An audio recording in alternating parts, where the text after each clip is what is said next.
रंजन विधानसभा में हैं और हमारे साथ कुणाल कुमार जी हैं।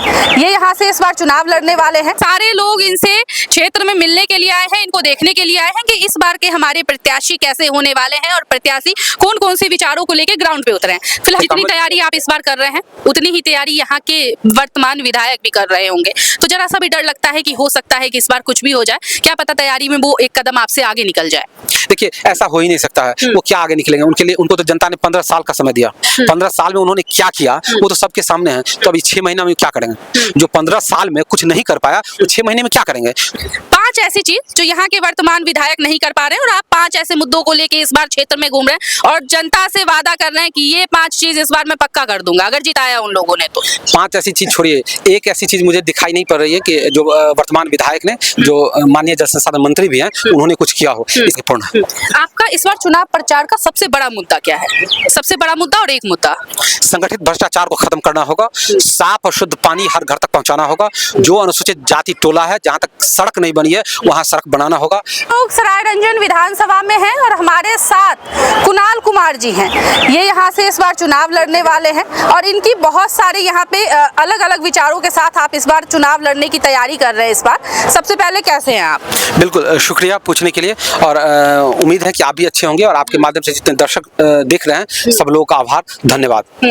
5 ऐसी चीज जो यहाँ के वर्तमान विधायक नहीं कर पा रहे हैं और आप 5 ऐसे मुद्दों को लेके इस बार क्षेत्र में घूम रहे हैं और जनता से वादा कर रहे हैं कि ये 5 चीज इस बार मैं पक्का कर दूंगा अगर जिताया उन लोगों ने तो। 5 ऐसी चीज छोड़िए, एक ऐसी चीज मुझे दिखाई नहीं पड़ रही है कि जो वर्तमान विधायक ने, जो माननीय जल संसाधन मंत्री भी हैं, उन्होंने कुछ किया हो। स्थिति तो ये है कि अभी मार्च अप्रैल का महीना है और पानी के लिए लोग त्राहिमाम कर रहे हैं। कल विद्यापति नगर में जाम हुआ था और जमवारी नदी के इर्द गिर्द जितने भी गाँव हैं, पंचायत हैं, वो सभी पानी के लिए बिलबिला रहे हैं और पानी नहीं मैसर है। तो सबसे पहले तो सभी घर तक शुद्ध और साफ पानी समय पर पहुंचना चाहिए, ये सबसे बड़ी बात है। जो सराय रंजन की मुख्य नदियां सूख चुकी हैं वो माननीय जल संसाधन मंत्री की वजह से सूखी हैं। उस नदियों का जीर्णोद्धार होना चाहिए, उन नदियों में पानी को लाया जाना चाहिए, ये सबसे महत्वपूर्ण चीज है।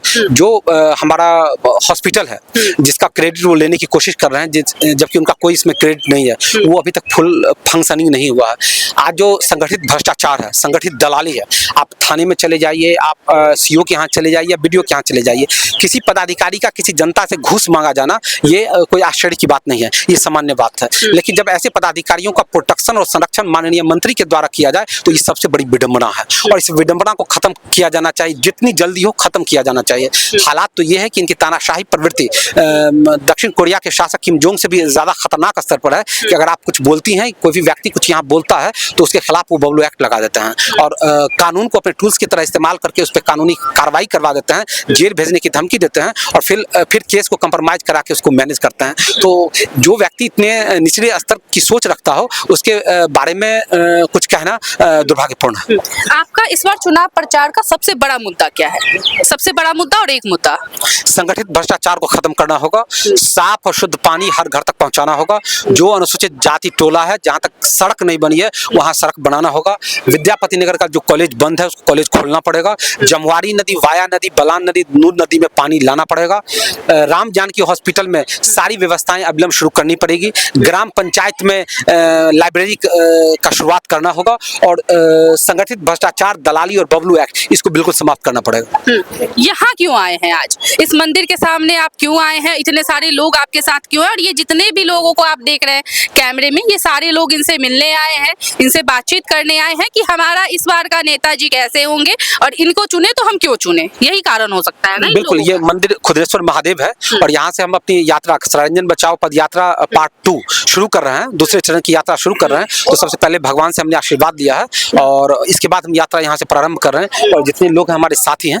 और सभी लोग यहाँ से पैदल चलना शुरू करेंगे और निरंतर 25 दिन, 30 दिन, 20 दिन, जितने दिनों में, मतलब आप घर घर जाके लोगों से इस बार मिलने वाले? बिल्कुल, पहले चरण में हम विद्यापति नगर के 14 पंचायत में हर घर तक पहुंचे थे और ये जो सराय रंजन है इसके हर पंचायत, हर गली तक पहुंचने का उद्देश्य है और इसीलिए हम लोग यहाँ जमा हुए हैं। यहाँ से पैदल यात्रा हम प्रारंभ। अगर इस बार आप जीतते हैं तो महिलाओं के लिए, बच्चियों के लिए क्या करेंगे? देखिए, महिलाओं के लिए सबसे बड़ी जो समस्या है वो सुरक्षा और शौचालय। आज आप चले जाइए, हमारे जो महिलाएं हैं वो पेठिया जाती हैं, यहाँ पेठिया होता है, ग्रामीण क्षेत्र पेठिया जाता है, वहाँ जाने के बाद उनके लिए सही शौचालय की व्यवस्था नहीं होती है, और ग्रामीण इलाका है, थोड़ी सी महिलाएं हेजिटेट होती हैं, तो इसकी व्यवस्था कौन करेगा? आज 15 साल से माननीय विधायक हैं और मंत्री हैं, वो क्या बता सकते हैं कि किसी पब्लिक प्लेस में उन्होंने महिलाओं के लिए इस तरह की कोई व्यवस्था की है? कि ऐसा कुछ भी नहीं किया है। आज महिलाएं जो बच्चियां हैं वो स्कूल जाने के लिए, कॉलेज जाने के लिए कितनी दूर जाते हैं। आज विद्यापति नगर में एक भी कॉलेज नहीं है। जो लड़के हैं, जो बच्चे हैं, पुरुष हैं, वो तो किसी तरीके से दलसिंहसराय, पटोरी चले जाते हैं, या सरायरंजन के ही सपोज कीजिए कि जिसका घर नरघोगी में पड़ता है उसको सरायरंजन जाना पड़ता है, या गंगापुर में है उसको सरायरंजन जाना पड़ता है। अगर हर 5-7 पंचायत में क्लस्टर बना के महिलाओं के लिए कॉलेज खोल दिया जाए, लड़कियों के लिए कॉलेज खोल दिया जाए, तो ये सबसे बड़ी उपलब्धि होगी, सबसे बड़ी बात होगी। जैसे उत्तर प्रदेश में ये मॉडल है कि हर ग्राम पंचायत में गर्ल्स स्कूल है। तो सवाल ये उठता है कि माननीय मंत्री, शिक्षा मंत्री भी थे, उनको जवाब देना चाहिए कि उन्होंने कितने गर्ल्स स्कूल की स्थापना की, कितने कॉलेज का स्थापना किया शिक्षा मंत्री रहते हुए, जिससे हमारी बहन बेटियों को लाभ हुआ होगा। तो महिलाओं और लड़कियों के लिए तो बहुत ऐसे जितनी तैयारी आप इस बार कर रहे हैं उतनी ही तैयारी यहाँ के वर्तमान विधायक भी कर रहे होंगे, तो जरा सा भी डर लगता है कि हो सकता है कि इस बार कुछ भी हो जाए, क्या पता तैयारी में वो एक कदम आपसे आगे निकल जाए? देखिए, ऐसा हो ही नहीं सकता है। वो क्या आगे निकलेंगे? उनके लिए, उनको तो जनता ने 15 साल का समय दिया। 15 साल में उन्होंने क्या किया वो तो सबके सामने है। तो अभी 6 महीना में क्या करेंगे?